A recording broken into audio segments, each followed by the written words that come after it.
कई साल पहले की बात है। राजस्थान के एक छोटे से गांव में घने जंगल के किनारे पर एक विशाल पुरानी हवेली खड़ी थी।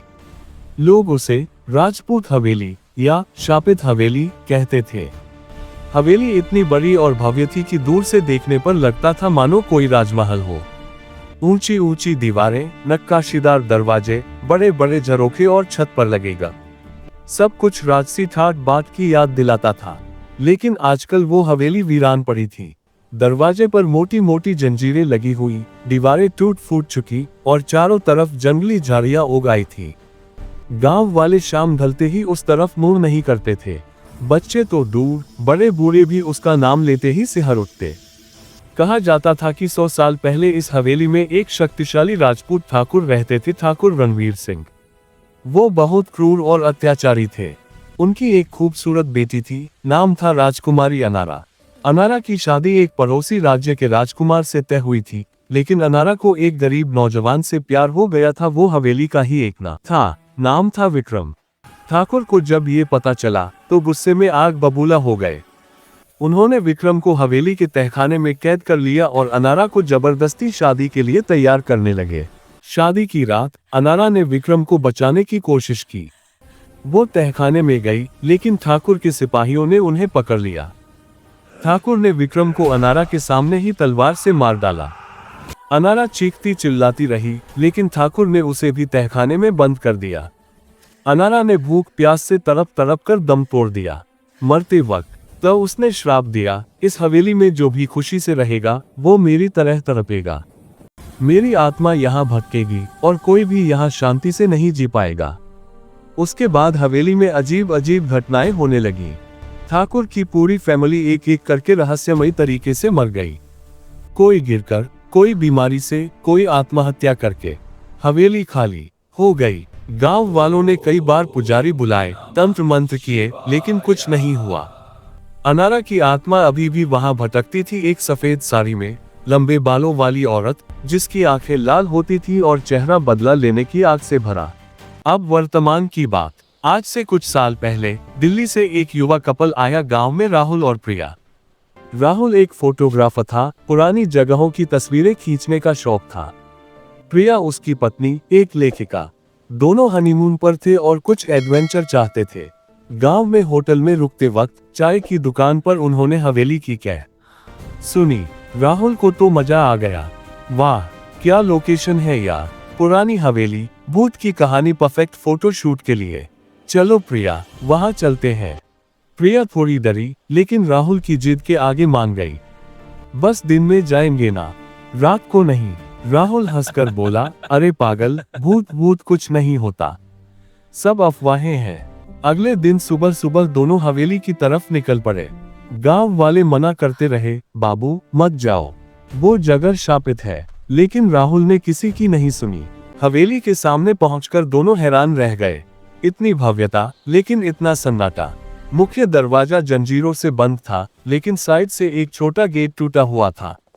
वो अंदर घुस गए। अंदर का नजारा और भी डरावना। धूल की मोटी परत, टूटे फर्नीचर, दीवारों पर पुरानी पेंटिंग्स जो फीकी पड़ चुकी थी। राहुल कैमरा निकालकर फोटो खींचने लगा। प्रिया थोड़ा असहज महसूस कर रही थी। हवा में एक अजीब सी महक थी, जैसे कोई पुराना इत्र मिक्स सरांध के साथ। वे ऊपर की मंजिल पर चढ़े। वहां एक बड़ा हॉल था, बीच में एक पुराना झूला लटक रहा था। प्रिया ने छुआ तो झूला अपने आप हिलने लगा। राहुल, देखो, हवा तो नहीं चल रही। राहुल हंसा, अरे पुराना है, बैलेंस से हिल रहा होगा। लेकिन अचानक हॉल में ठंडी हवा का झोंका आया। दूर एक कमरे से किसी के रोने की आवाज आई, जैसे कोई औरत बिलख रही हो। प्रिया डर गई। राहुल, चलो यहाँ से, मुझे अच्छा नहीं लग रहा। राहुल ने कहा, अरे थोड़ा और घूम ले, देख वो कमरा। वो दोनों उस कमरे की तरफ गए। कमरे में एक बड़ा आईना था, धूल से ढका। राहुल ने कपड़े से साफ किया। आईने में उनका रिफ्लेक्शन दिखा, लेकिन पीछे एक सफेद साड़ी वाली औरत खड़ी थी। लंबे बाल, पीला चेहरा, लाल आंखें। प्रिया चीख पड़ी। राहुल मुड़ा, लेकिन वहां कुछ नहीं था। आईने में फिर से सिर्फ वो दोनों। ये क्या था? राहुल का चेहरा पीला पड़ गया, लेकिन उसकी हिम्मत नहीं टूटी। हेलुसिनेशन होगा, चलो तहखाना देखते हैं। प्रिया मना करती रही, लेकिन राहुल ने जबरदस्ती उसका हाथ पकड़कर नीचे ले गया। तहखाना अंधेरा और नम था। टॉर्च की रोशनी में पुरानी जंजीरें दिखी, दीवारों पर खून के धब्बे जैसे निशान। अचानक टॉर्च फ्लिकर करने लगी, फिर बुझ गई। अंधेरे में प्रिया की चीख गूंजी, राहुल, कोई मुझे छू रहा है। राहुल ने टॉर्च ठीक की। प्रिया का गला दबा हुआ था, जैसे कोई अदृश्य हाथ उसका गला घोंट रहा हो। राहुल ने उसे छुड़ाया और भागे ऊपर, लेकिन हवेली के दरवाजे बंद हो चुके थे। बाहर से जंजीरें लग गई थीं। रात हो चुकी थी। बाहर चांदनी में हवेली और डरावनी लग रही थी। अंदर से आवाजें आने लगी, किसी के कदमों की आहट, रोने की आवाज और एक औरत की फुसफुसाहट। मुझे अकेला छोड़ दिया, अब तुम भी अकेले रहोगे। राहुल और प्रिया एक कमरे में छिप गए। प्रिया रो रही थी, ये अनारा की आत्मा है राहुल, हमें यहाँ नहीं आना चाहिए था। राहुल ने फोन निकाला, लेकिन नेटवर्क नहीं था। बाहर बारिश शुरू हो गई, बिजली कड़क रही थी। अचानक कमरे का दरवाजा अपने आप खुला। बाहर गलियारे में एक साया दिखा, सफेद साड़ी वाली औरत धीरे धीरे उनकी तरफ आ रही थी। उसके पैर जमीन को नहीं छू रहे थे। चेहरा विकृत, आंखों से खून टपक रहा था। कौन कौन हो तुम? राहुल चीखा। औरत रुक गई। उसकी आवाज गूंजी, मैं अनारा हूं जिसे प्यार के लिए मार डाला गया। अब इस हवेली में कोई खुश नहीं रहेगा। तुमने मेरी नींद डाली, अब सोने नहीं दूंगी। प्रिया बेहोश हो गई। राहुल ने उसे गोद में उठाया और भागा, लेकिन हवेली जैसे भूल भुलैया बन गई थी। हर गलियारा लंबा होता जा रहा था।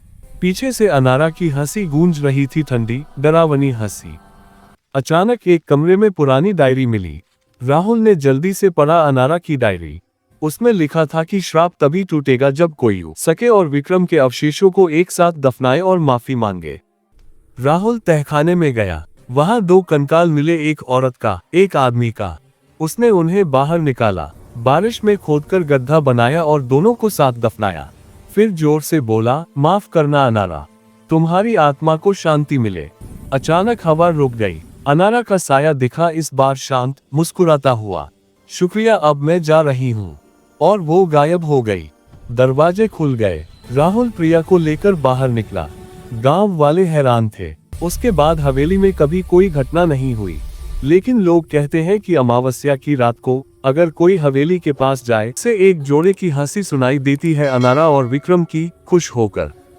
लेकिन अगर कोई श्राप को चुनौती दे तो अनारा लौट आती है।